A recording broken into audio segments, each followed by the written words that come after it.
And just like that, come on, everybody. We're going to go live here on Instagram, TikTok. I think we might go live on YouTube today, brother. Let's see. Let's see if we can do YouTube now, which would give us what? YouTube, Instagram, Facebook, LinkedIn, TikTok, all 5 major platforms then for us right there. I'm looking over here, seeing if we can get something over to YouTube right now so we can start, people over there can start to see us, because we want people to see. It's a live show. We don't do anything here. Obviously, I run Blue Collar Media Group, but I do this because I want to show our clients all the time. Is that thing straight, by the way? Looks like it's crooked. What we want to do is we want to show our clients that, we are out here, we are doing the things that we say and tell them to do, which a lot of times is creating content. And part of that content for us here is going live. And so we do this show just because we like to have some fun. I am surely no expert, everybody. So I love when people, Anthony, get online and you have no qualifications to say that. How can you be somebody? You're not an expert. It's like, yeah, no crap, man. All right.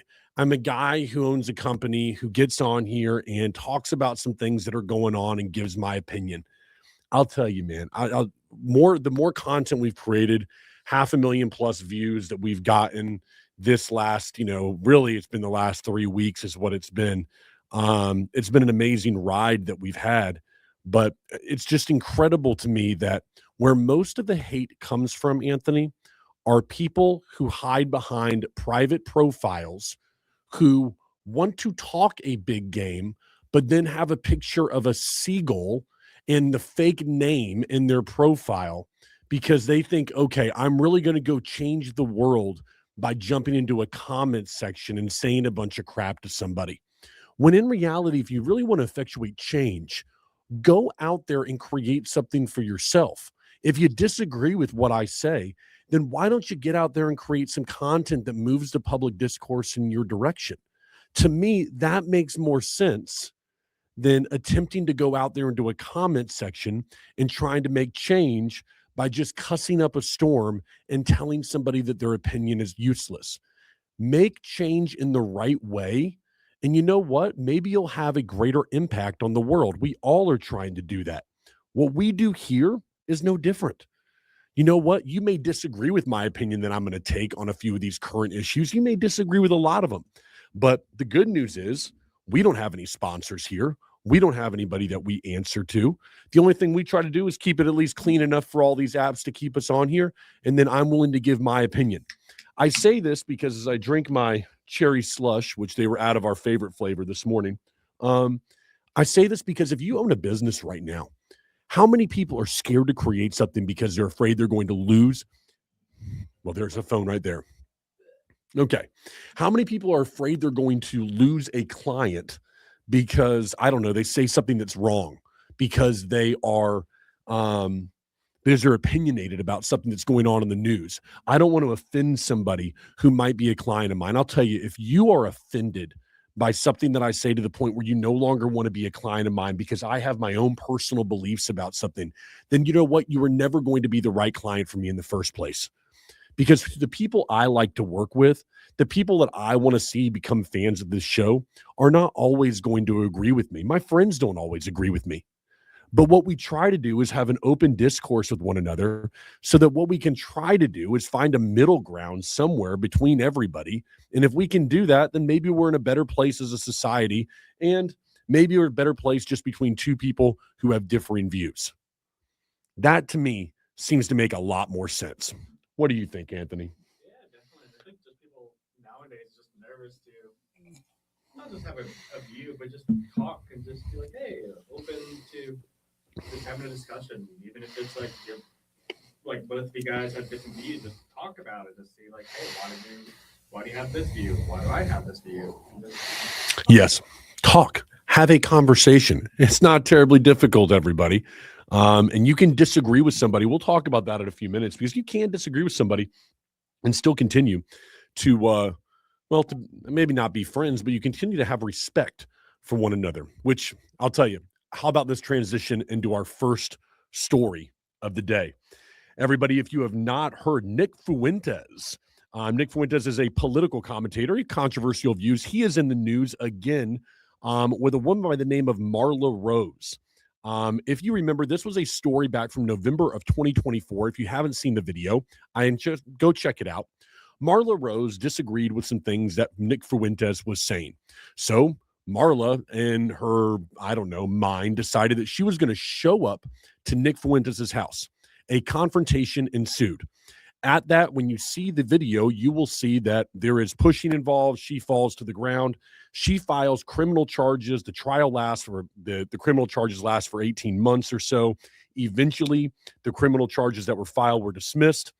And now Rose is back in the news and is suing in civil court. And this is the one that surprised me. She's suing for $10,000. Nick Fuentes is a popular figure. For those of you who are not familiar, he's a very controversial. You might call him alt-right. And what he does is he's got a show over on Rumble, kind of like the YouTube where you can kind of say anything that you want. Does a nice show over there. I don't always agree with what the guy says. I don't think a lot of people have, but I think that what he has done is he's ruffled some feathers within the right side of the party and, of course, within the left. But what I see here, though, is an individual that's suing for $10,000 for all the normal stuff that you would think. What is it always called? Emotional distress that people sue for. Like, I just am never going to understand how people can do that. Oh, the emotional distress that you caused me by pushing me. I can't do it anymore. Like, please, I need this $10,000. And then all of a sudden my emotional distress will go away. If I just had that money, then it would all go away. No, it won't. All right. And in my opinion, what you have here is you have people like Nick Fuentes who their stock has continued to rise in the public. You need no more evidence of that than him being on PBD just a couple of months ago. You could say one of the fastest growing, if not the fastest growing podcast there is in the country. They've got Nick Fuentes on there. He gets millions upon millions of views. Meanwhile, this, I'm going to call her an agitator. Maybe you wouldn't call her an activist, depending on what side you're on. This Marla Rose individual, she ends up kind of falling off the map. And I think that what she's looking at here is a chance at relevance. An individual who is going on and now filing for civil fees instead of going to criminal court because that case was dismissed. Got it. All right.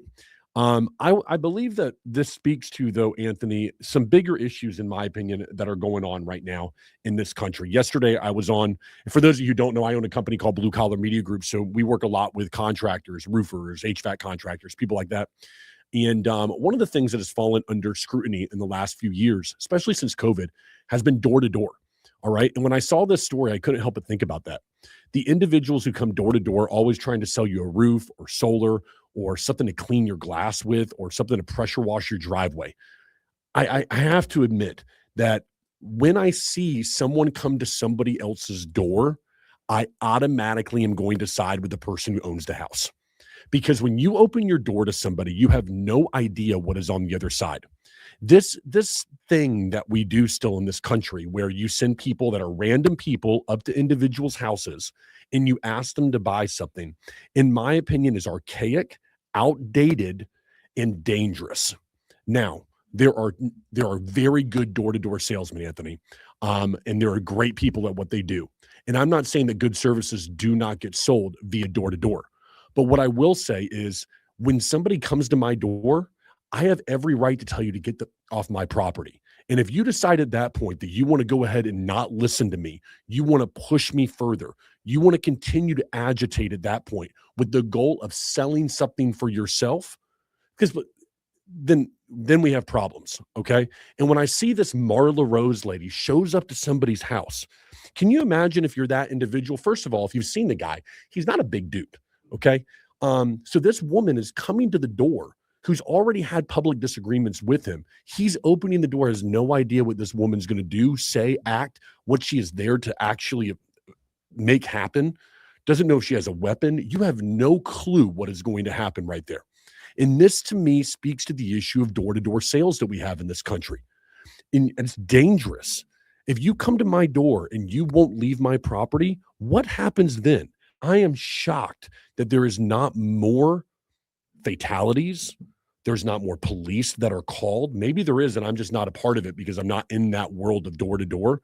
But to me, it is speaking to something that is a deeper issue. And although I love it for the roofing community and I see how people build their businesses with it, and I get it. I'm not oblivious to that by any means. I can also see the fact that it's dangerous.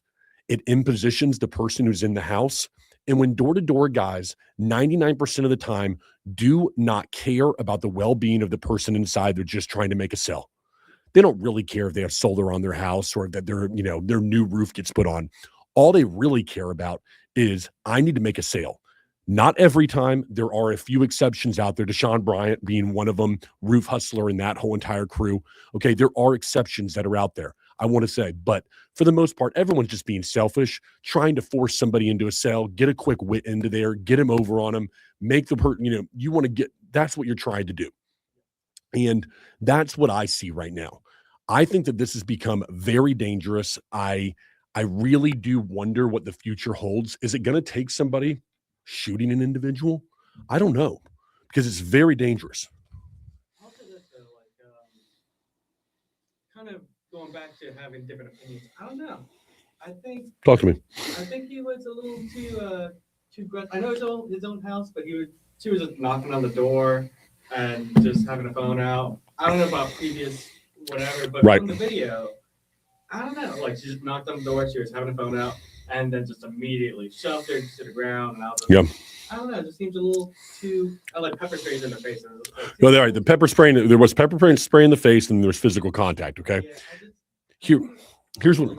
I mean, it's his own property, but he could have just not opened the door. He could have just let her not do anything, because she wasn't. She just came up, knocked on the door, could have been aggressive, something like that. I feel like he was a little too much on that side. All right, so Anthony thinks it a little bit too far. Fair, okay. My opinion about it is simple: is that when somebody shows up unexpectedly to my home, I'm going to assume the worst. Oh, yeah. All right. I think that police officers out there, for instance, I don't think they get enough credit by anybody who, even if you disagree with the blue, right? Lord knows I've been on both sides of this in the last month, right? There's been certain times where I've sided with people that didn't deserve to be shot. And then also I've sided with the police just this past week from the Orlando riots, and I've gotten my share of crap for that. I've been on both sides. I call it like I see it, what I believe is fair. All right. But what I don't think that these individuals get enough credit for who are wearing that uniform is you're walking up or you're interacting with somebody with no idea of what that person is going through, what's happening to them. We good on that? No idea what's happening to them. Even though they may look calm, what are they there for? Like, I assume the worst in that case right there. And when I answer that door, or let's say the Nick Fuentes situation, I have no idea. We'd have no idea, at least from what we were able to find, the words that were said. And then context, in my opinion, also matters. There was a previous history between the two, and then you're showing up to my door. I don't know if you're off your rocker, if you're there to pull out a gun or a knife and you just want me to answer and you want to look all innocent, and then boom, I'm knifed in the stomach. I have no idea. There are psychopaths all over this world, which to me is, when I look at this, it comes down to people who attach their character and who they are to an ideology. All right. This woman got so upset that she felt the need, because she politically or culturally disagreed with what someone said, to show up at their house. Folks, I want to tell you this, all right? In life, there's always going to be a choice, all right? I shouldn't say a choice. In life, you are far greater than your opinion of one thing, all right? So don't attach your character to that opinion, all right? If you believe that Republicans are like, the far right is what's going to save this country, you are far greater than that opinion. If you believe that Donald Trump is the worst thing that ever happened in America, you are far greater than that opinion. Your character is far more dynamic, and you have far more to offer the world. So don't attach yourself to an ideology to where you get so upset by that opinion right there that you can't move past it, because it's so much ingrained into who you are, and it defines who you are as a person. Every single one of us are far greater than just a single opinion of a subject. And so I think when I see people online, or I saw that, that door-to-door story that we attached to this, the one that Dmitry Lipinski had covered right there with that guy who was knocking that door like a jerk.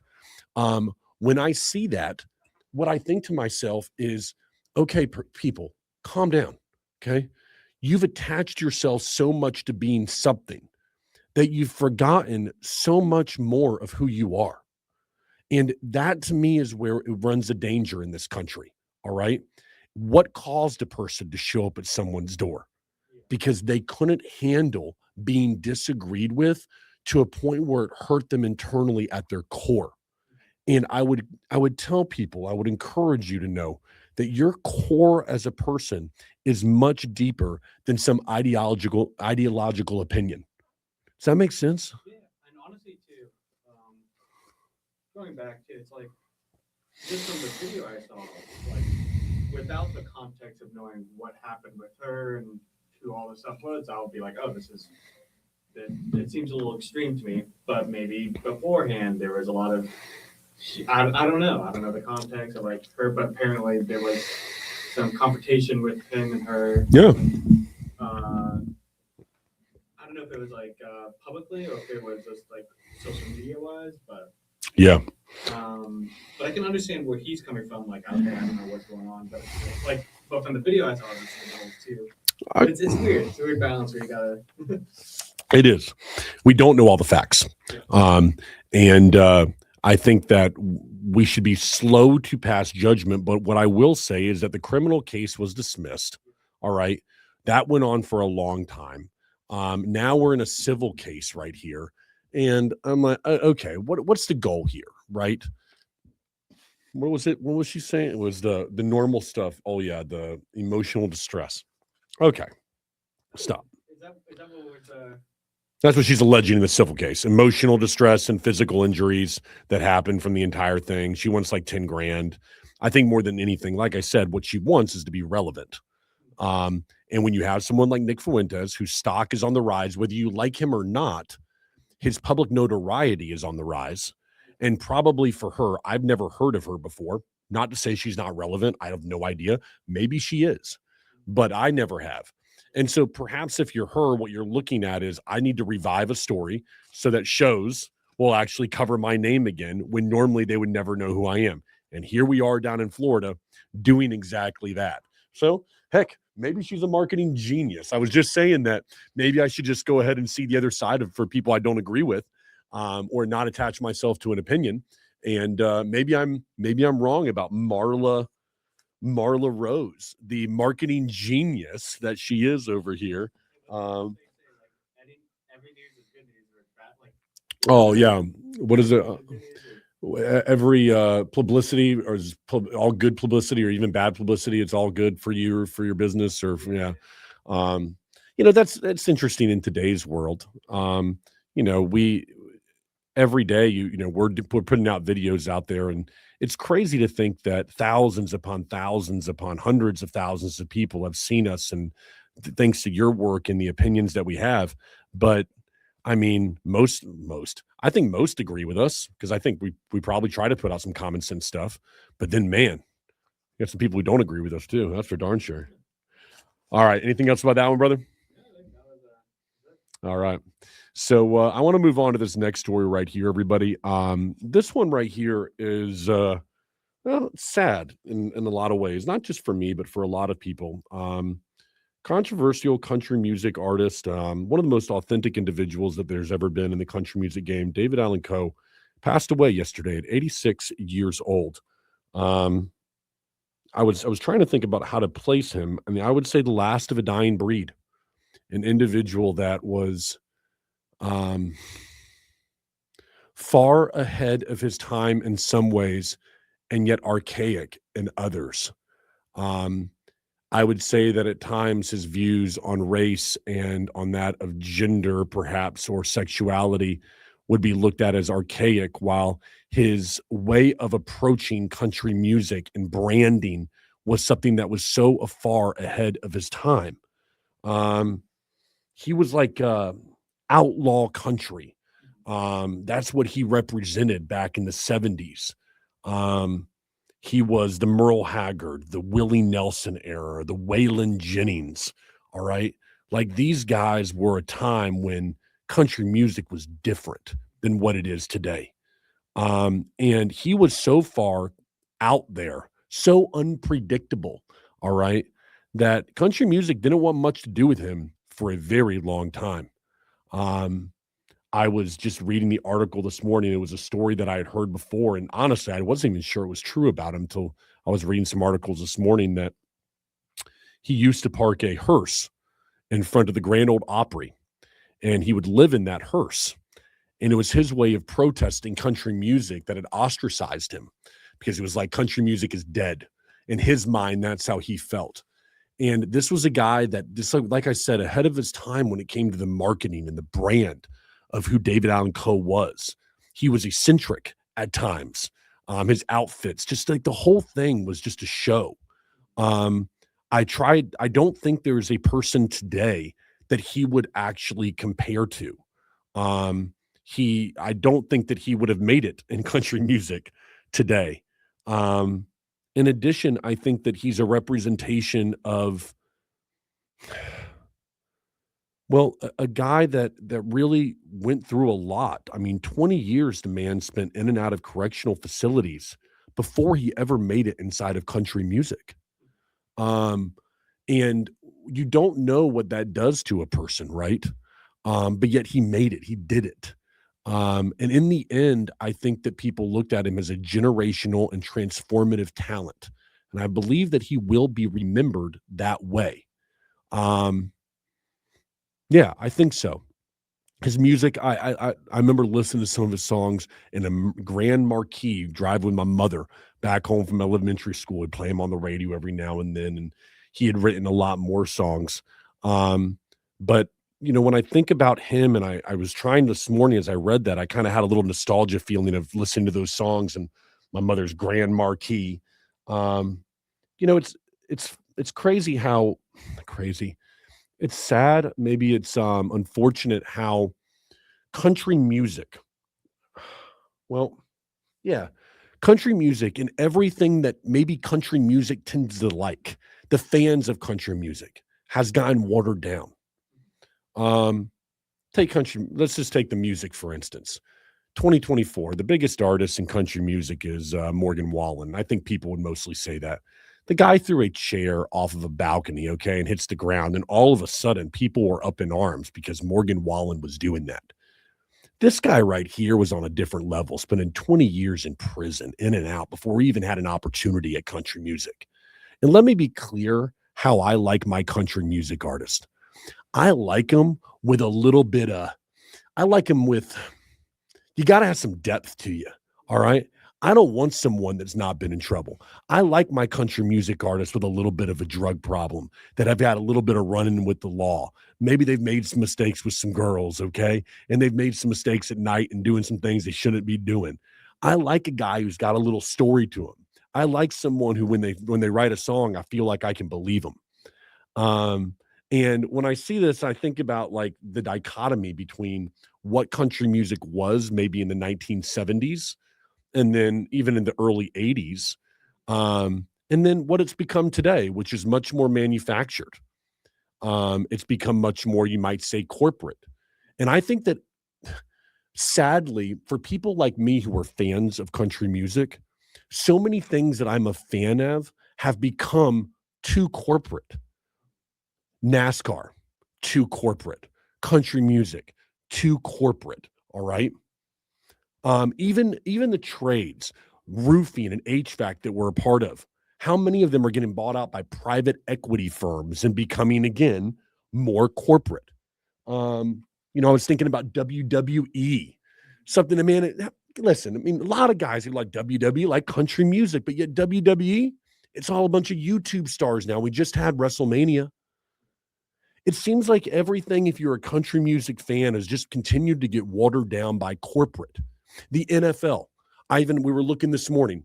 It was 2003 was the last time the NFL had a country music artist in the halftime show. And so you look around, and if you're a country music fan, the things that you like just continue to get watered down, while it seems like society around you just says, don't like that stuff. And to me, that is where it becomes a problem right there. And it sucks. It's not a problem. It just sucks.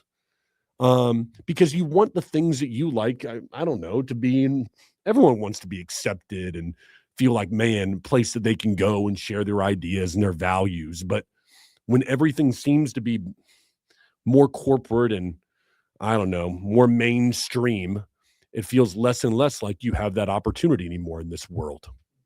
But I was thinking about those, the NFL, NASCAR, just the trades of roofing and HVAC, WWE, country music in general. All of them have been watered down by this corporate philosophy, and there's no more outlaw anymore left anywhere. And the ones that are, if you throw a chair off of a balcony, all of a sudden, man, you're a bad dude. So I really think that, the death of David Allen Coe is one that symbolizes a lot more than just the death of a great singer, but also an era that is forgotten, and one that I don't know if I'd want to repeat it, but one that I think is storied and complicated and real, and in a world where everything is manufactured. I think it's a pretty cool life that the man lived until 86 years old. I only thought about that, man. I know you probably haven't listened to his music, but Yeah, well, I'll be honest, I'm not really a country person. oh man, I'm like a heavy metal kind of guy. Really heavy metal, huh? Metallica and like Guns N' Roses, all those type of things. Is my cup of tea. That's good. Metallica, man. I didn't really get an appreciation for them until later in life. Oh, really? Yeah. It was a couple of years ago. I think it was Tampa. They came to Tampa. We went down there. And I really was thinking that was going to be bad. Just because you're thinking they're old, and no. I was there last year in Tampa. It was last year. Was last year? I think they went a couple times, but I was in the one Shoot. last year. Okay. They crushed it. Oh, yeah. All right. Like they can still play and put on a show. And for me, that's when I looked at that. I was like, shoot, man. All right. Cause when you said, I think it was Nirvana, or I left of Nirvana. I went and saw Nirvana play. Nirvana came and opened up for somebody else here at the Amway Center and I was like, oh man, this is kind of painful. All right. Like it wasn't that great. And I'm not a big Nirvana fan, but I could just tell something was off. Right. But when you went to go see, Metallica was on, they put on a show. I mean, that was like, okay. And you kind of got that feeling of, man, why do people love this so much? You could see clearly why that was the case right there. Metallica, huh? All right, bro. I hear you over there. I like where your head's at. All right. All right. Let me move over to this next story that we've got. All right. This one's an interesting one, everybody. I want to bring you this article from The Guardian. Yeah, we're bringing this article from The Guardian. A Kenyan firm sacks more than 1,000 workers after losing a Meta contract, everybody. The firm is called Sama. I could be pronouncing it incorrectly, but that's what it is, Sama. And they have laid off about 1,000 low-paid workers over in Kenya. This after some of those workers complained about the images that they were having to review from Meta glasses. Meta says it is completely an isolated incident, that the two are not related, but they don't feel that way. This leads me to talk about, let's dive into this. Meta has these glasses. We've all seen them, like the Ray-Ban ones you can record on, right? And they are taking those images and those videos, and then they're having people overseas in Kenya, paying them nothing, review those images and teach the AI what it's looking at through those images so it can identify objects. If you ever want to know how those glasses work, the reason it can look over and it can recognize there's a light right there is because somebody had told those glasses to recognize what a light is. And it doesn't happen one time. It has to happen multiple times. And then the AI begins to learn through what's called reference images and reference videos. And these employees over in Kenya were saying, whoa. Hey, I'm looking at images that are like people doing their thing with each other. I'm looking at naked. I'm looking at things that I shouldn't be looking at. And it's bringing this to Meta's attention, bringing this to Sama's attention. They're going on to different news sources and saying, hey, this is what we're getting from Meta over here. And then Meta ends the contract with them. Now, everybody's got different sides of the story. But for me, the real issue here is privacy. And I think that people need to be looking at, what does this mean for your privacy as you wear these Meta glasses? When we went ahead and looked at the privacy policy for Meta, it does allow them to review data in a lot of circumstances, especially if you're using their cloud service to store the footage. Meta can review the footage that you put there for training purposes and to teach their AI. And so I would caution people, before you get those Meta glasses and you go do something with them, think about how that footage might be used in the future. If you think it's never going to be stored somewhere, you're out of your mind. But I think that these people are looking at this, and I'm curious if they were seeing things that were not on a cloud, maybe that people were not supposed to have recorded, right? Maybe when I see a story like this, I always think about like House of Cards, right? Like the story that I get is, okay, some guys started to complain. Meta says they don't need these low-paid workers anymore, and they decide that they're going to get rid of it. Everyone kind of has a back and forth. Or the conspiracy person in me thinks to myself, were these Kenyan employees getting footage of stuff that they know they weren't supposed to get? And then they were starting to throw up the red flags and say, hold up, Meta is recording stuff they're not supposed to record. We shouldn't have access to this footage right here. We do. I'm looking at it right now. This is an invasion of privacy, blah, blah, blah, blah, blah. And then Meta goes, no, shut it down, shut all that down, and bye. My conspiracy theory side of me says that it's a little deeper than some people saw some photos of somebody without some clothes on or something like that. They said that it was them going to the bathroom. They captured a lot of footage that they weren't comfortable reviewing. But that other part of me, the House of Cards, the TV show side of me thinks, wonder if it was a little bit deeper than that. And these Meta glasses that people are wearing, it's becoming a part of you. They're not only, there's a camera there. It's hooked up somewhere. That light that you're saying, well, the light's not on. I'm sorry, folks. If you don't think that somebody can get into those glasses, see what you're seeing, then you're crazy. With our phone the way that it is right now, if you tap into somebody's phone, it feels like you can listen to everything they're saying. I'll definitely get an ad for Meta glasses after this episode right here. Ray-Ban's going to hit me with the Meta glasses ad when we're done here.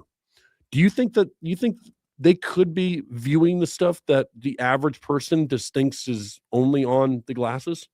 Oh, 100%. Yeah. Yeah. Because, it's funny too, because we think we're like, we're not being listened to or watched, but we have our phones with us 24/7. People have Alexa all over the house.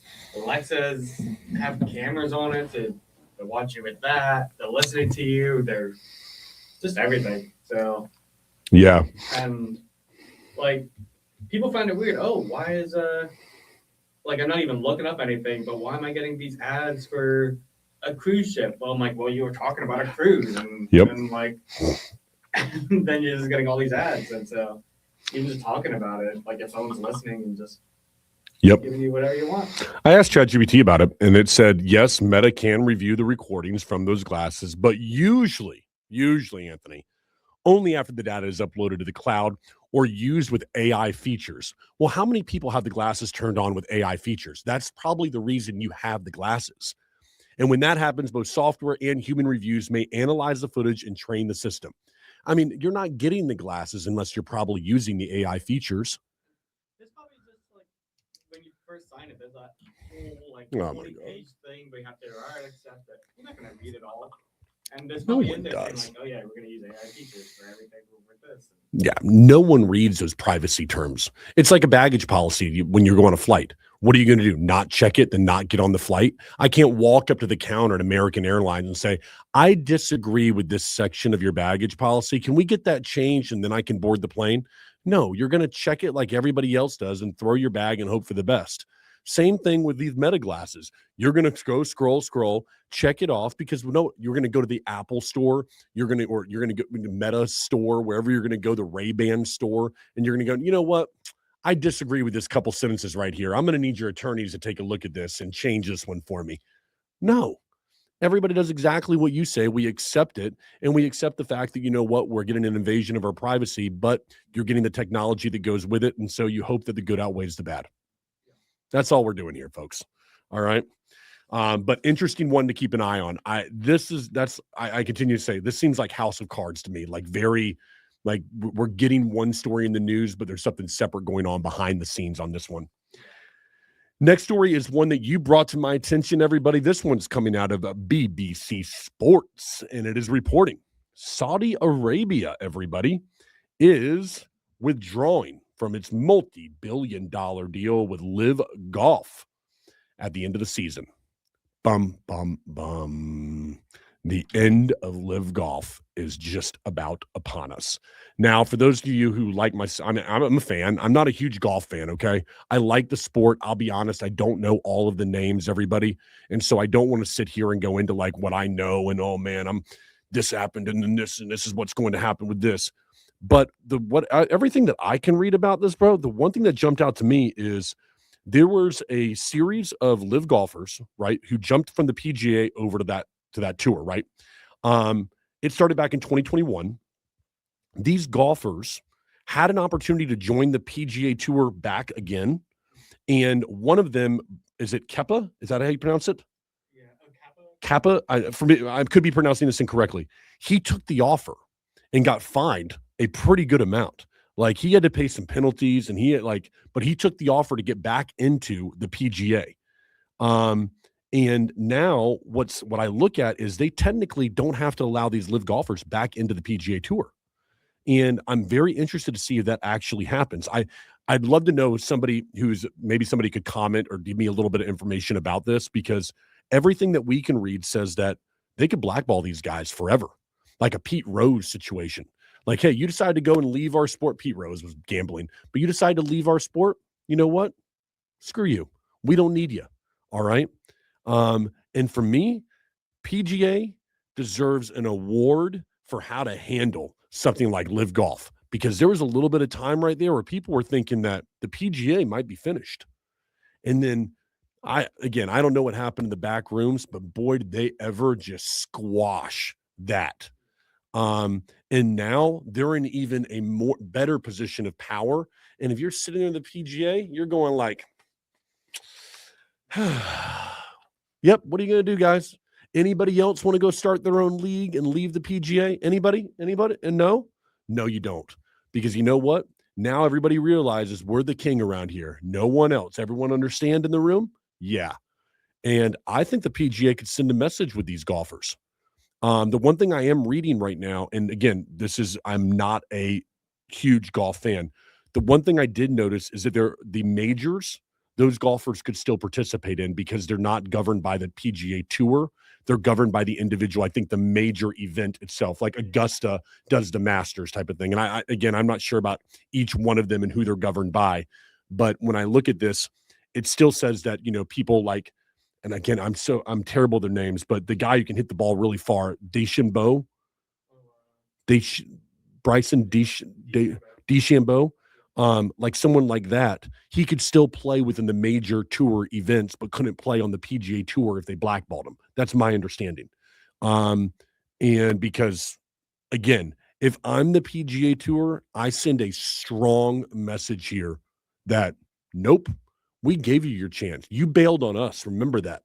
You bailed on us. You went over there and said, screw the PGA Tour. And you thought that you were going to get one over. You thought that you were going to put us out of business. And now you want me to take you back? We don't need you. Our golf is more popular than ever. You don't have a place that you can go. You bet against me. And if I'm the PGA Tour, I'm thinking to myself, the people who run that tour, I'm thinking, you wanted to take food off the table of my family. You weren't going to have a problem if the LIV would have taken off, me not having any more job or my family not having money or whatever else. You were willing to put my family out there. Why should I go take you back onto this tour? I'm making plenty of money now. In fact, I'm in a much better position than I was ever if I'm the PGA Tour. Yeah, it's going to be interesting too with LIV golfers, because I know a couple of years ago when they took it, it was like they were making a hell of a lot of money just playing golf with them than PGA. It was like, yeah, it was insane. And now they're like, oh shit, now what do we do? But it's like, but now what do I do because that didn't work out, right? Oh, yeah. It's not. That's what I look at with these golfers is that they had an opportunity to stay with the PGA, but they went and said they took a bet against the PGA Tour. And they said, I'm going to go with somebody else. Maybe they wanted to make more money. Maybe they thought it was the new shiny object, or they wanted to be relevant in a sport where there was less talent, or a side of the sport where there was less talent. But they did it. And the PGA is under no obligation to take these people back. They made the fines for Kepa, and again, I'm pronouncing it incorrectly, pretty stiff, everybody. And I think that what they're going to do is either ban these people or going to make it real expensive for them to come back on the PGA Tour. Anybody say anything there? Yeah, just Good deal. Anything else about that one, brother? By the way, they've LIV Golf not been profitable, so I'm not blaming the Saudis for pulling out of this one. All right, I mean they've lost more than $1 billion since 2021. They've just been pouring money in this, trying to get sponsorships, and this is not to say that the LIV Tour is dead. There might be another sponsor that steps up and says, I want to pour more money into this sinking ship right now. But if they do, then okay, maybe it can stick around. Maybe they can find some talent. It looks like they've canceled their upcoming event. They've got some international events that are coming up around the corner, but they have canceled one of the recent ones that is coming up right now. So not looking good for the LIV Golf Tour. Yeah. I mean, honestly, I did when they had it here in Orlando, and honestly, it was kind of fun. It's fun. Yeah, it's like it's different than regular golf, where regular golf is very quiet. Mm-hmm. It was just like I felt like for maybe not good for the golfers themselves, but for the audience members, it was kind of fun. It was like yeah, it's like the Waste Management Open all the time. You know what I mean? Yeah. I went to one in Las Vegas. There was actually a conference out there, and then there was for roofing. There was a roofing conference out there. At the same time, across the street from the hotel, there was a LIV tournament that was going on, and I was like, "This was fun." There's like a DJ out there doing their thing. I mean, when they did introductions, it's like there was a screen, like it was fun, man. So I don't know about all the rules. Yeah, well, I think because they can drive golf carts, but I think it's banned in PGA where you have to. Yeah, you have to walk everywhere, and so yeah. It's like weird. By the way, I mean the few times that I have golfed, all right, I am like, I don't know how they do it, walking those courses. I don't think that golfers get nearly enough credit for what that takes for 4 days in a row to play high-end professional golf, high-quality professional golf, 4 days in a row. You don't got to do it for 2 hours. You got to do it 4 days in a row, walking a course. It's hot. People are watching you constantly, just looking at you, every single move. Every shot could mean the end of your entire weekend, right? Especially with something like the Masters. I think we were saying hole 15 this past year at the Masters. I am not an avid golfer, everybody, but I think most people would agree the average golfer may not ever finish that hole. It was that difficult of a hole. And I'm not saying that. I'm watching golf commentary from people that are good golfers, and they're thinking to themselves, I could get a 10 plus on this hole. And yet these guys are going out there day after day, and they're dealing with that. PGA Tour, very, very skilled people, good shape. I love where the sport has gone. I thought that after Tiger, the sport was dead. I feel like it's getting a resurgence now. Me too. I definitely think. I don't know if you've ever seen the show Full Swing. No. No, is it good? Oh yeah, it's like basically the whole documentary on like the golfers and all that stuff. But I think that's been helping like just bring golf back into the mainstream, which has been really great. I agree. I do agree with you there. Yeah, I really didn't think after the whole Tiger Woods thing, after he was gone and after the decline of him, that golf was going to be able to recover. But in a lot of ways, it's very similar to the NBA post Michael Jordan.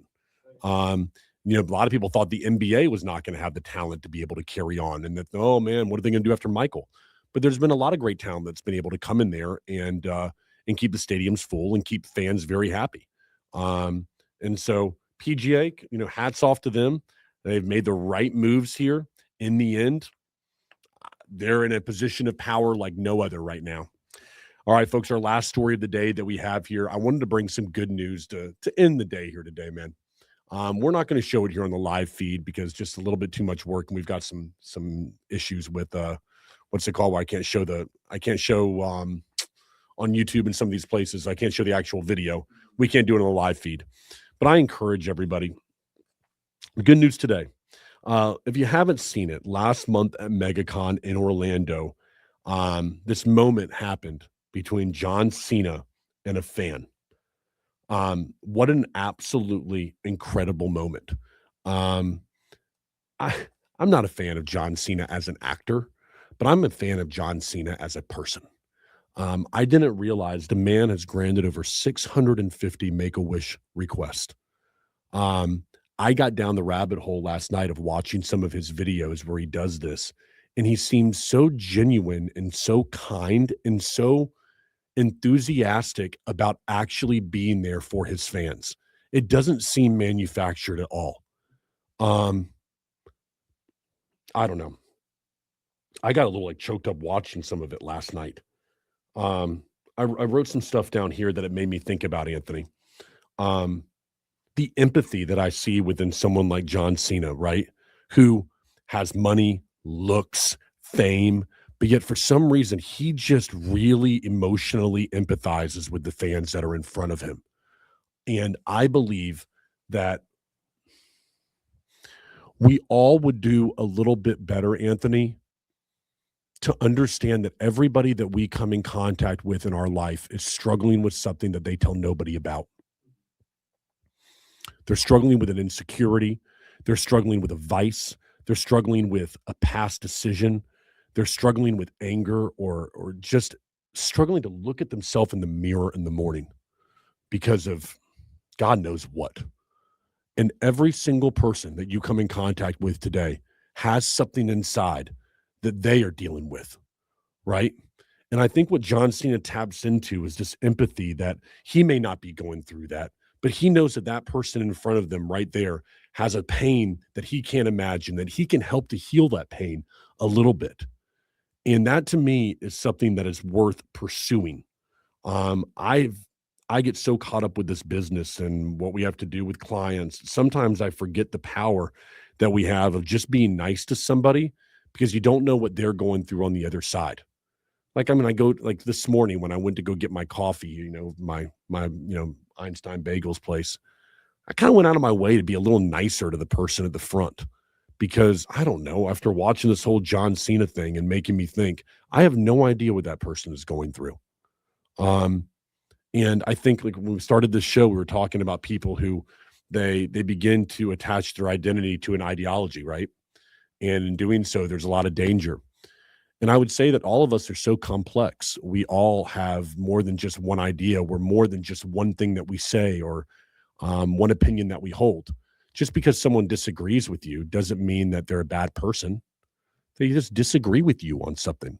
And that's okay. Because you don't know what shaped that person's views. You don't know what experiences that individual has been through that made them feel the way that they do. What kind of pain they woke up in this morning. Regret that they are living with right now. And I think so many of us are living with that, and we think that we're the only one, when in reality, how beautiful of a thing would it be if more people were taking the John Cena approach of being empathetic and trying to truly help people that are around you that could use your help. And you don't need to be John Cena. You don't need to have the huge WWE and movie star name to be able to help someone. You can make someone's life exponentially better by simply being kind to them. And kindness doesn't cost anything. And so many people out there, when I look at where they're at, they really just want someone to talk to. A lot of people want someone to say, hey, man, I got your back. You're not the only one. You're not alone right now. And I believe that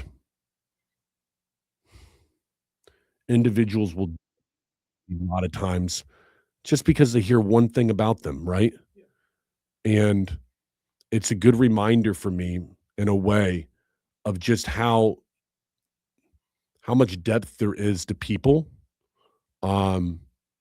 Maybe how much all of us deserve a little bit of forgiveness And perhaps most of the time, the person we need to forgive them the most is ourselves. So yeah. You know, when I started this company, Anthony, I remember, man, I think I told you about it. Just I lived in this shithole place and moved to another shithole place.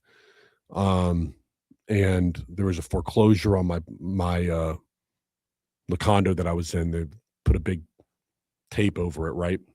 And the police tell you that you've got and that 7-day notice to vacate. If not, they take your stuff and they'll throw it on the street, man. And car broke down on my way to my first gig for this company, side of the road. And then like I said, I got home to that notice that was on the door, and I walked into a place that had no furniture, nothing worked. It was just like this empty room with one couch and what used to have a TV on it because I sold the TV. And I have a feeling that there is somebody out there that feels that right now and feels like, man, I got nowhere to go, nothing to do. Like, I got nothing going for me. And I've been there, man. What the heck am I going to do? I remember sitting out there, and the banks do this thing called cash for keys, where basically I got the bank to give me like $650 to leave the apartment or leave the condo. And the reason is because they'll give you money not to trash the place. Okay. And I took that and I went over to this hotel that was on the side of I-4 over here. And it's $1,000 to stay there for the month. And it still is $1,000 for the month. Okay. It's down there off of Lee Road right there. And that's where I started Blue Collar Media Group. Because there was nowhere else for me to go. And I thought to myself, okay, I had enough to get through a couple of weeks. If I could just get one contract, which I got, then that contract could pay for another couple of weeks to live in this flea bag hotel and motel that I was living in. And I stayed there for 2 months. And, you know, you're sitting there and you feel like so worthless because, like, my dog, I was like wondering if he's going to get stolen because it's like, what am I going to do? Right. And you have to put on this happy face at that time in my life where it's like, you can't show anybody what you're really going through. And in the course of that, you become like this person, like, okay, I've got to put on a pretend thing right now, but you're in so much pain. And for me, that's where I was in a lot of pain at that time. And I hope that a lot of people understand that wherever you're at in life, you're not alone. All right. I've been there where not too long ago, no place to go, and no one who believes in you. And no one believed that in me besides one person. One person did, David. David Bazzelli. Never forget him. I already told you about him. David Bazzelli.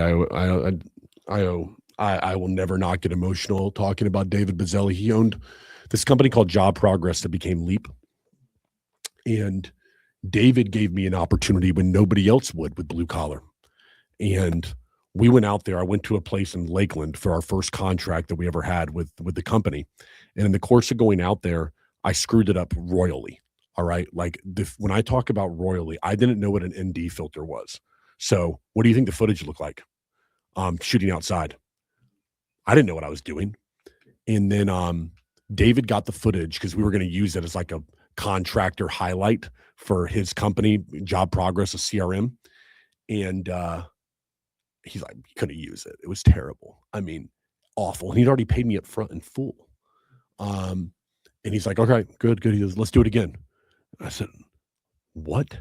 Like, none of this is usable. He's like, you'll get better this time. So I did it again, and it got a little bit better. Gave me everything that I needed in order to make it by. The small little bit that I had was thanks to him. And I think that when I watch this John Cena thing, to bring it full circle, it reminds me that there are just so many people out there that are in pain from disease, from addiction, from regret, anxiety, decisions they've made, loss in their life. And in the course of that, we all would be very good to say, hey, man, me too. All right. And so before we're so quick to anger and so quick to judge other people, it may be a good idea to say that we are much deeper than one thought, idea, or opinion as people. And I think that that would be a beautiful thing for everybody to remember going into a Friday tomorrow and going into the weekend. That'd be my thing, Anthony. There you go.